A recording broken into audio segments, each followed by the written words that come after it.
और कालू आज तो तेरी।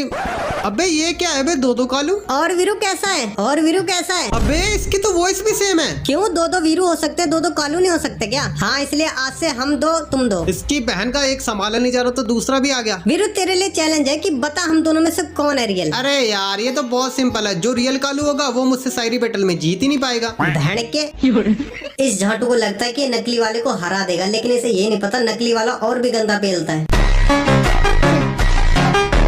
चलो फिर पहले तुम दोनों सुनाओ। जो हमारे सामने चटर पटर बोला करते थे वो आज मौन है। कि जो हमारे सामने चटर पटर बोला करते थे वो आज मौन है। और वीरू तो कंफ्यूज हो गया है कि उसका असली बाप कौन है। ये झाटू तो नकली है।